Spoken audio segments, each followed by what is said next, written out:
Hello বন্ধুরা, তোমরা সবাই কেমন আছো? আশা করছি খুব ভালো আছো, সুস্থ আছো। আমিও কিন্তু খুব ভালো আছি। তো আজকে আমি তোমাদের করে দেখাবো সর্ষে ইলিশ।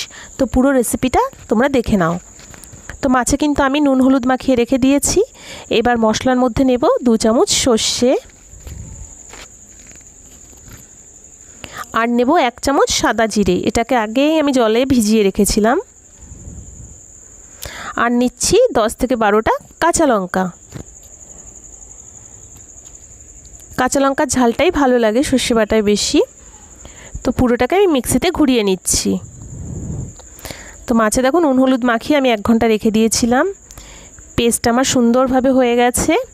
এবার একটা ছাঁকনি দিয়ে পেস্টটাকে সুন্দর করে ছেঁকে নেব, যাতে কোনো ছিবড়া না থাকে। ওতে একটা গ্যাস হওয়ার সম্ভাবনা থাকে, তো সেটা ছিবড়াটা ফেলে দিলে আর হবে না। তো আমার ছাঁকা হয়ে গেছে পুরো সর্ষেটা। এবার এর মধ্যে আমি পরিমাণ মতো লবণ দেব, ওই হাফ চামচের মতো। আর দেব হলুদ, এটাও হাফ চা চামচ দেব। আর দিচ্ছি ছোট্ট চামচের 1 চামচ শুকনো লঙ্কার গুঁড়ো। একটু কালারটা লাল হলে ভালো লাগে। আর ফোড়নে দিচ্ছি কালো জিরে। আর দিচ্ছি একদম মন খুলে প্রাণ খুলে সর্ষের তেল।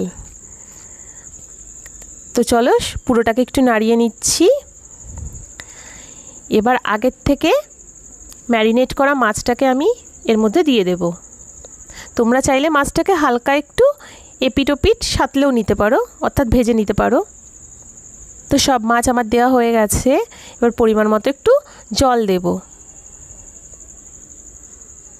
তা আবার নাড়িয়ে চাড়িয়ে এটাকে আমি 3-4টে কাঁচা লঙ্কা দিয়ে দিচ্ছি চিড়ে। এবার ঢাকনা দিয়ে দিচ্ছি। তো এটা আমি 10 থেকে 15 মিনিট হতে দেব হালকা হিটে।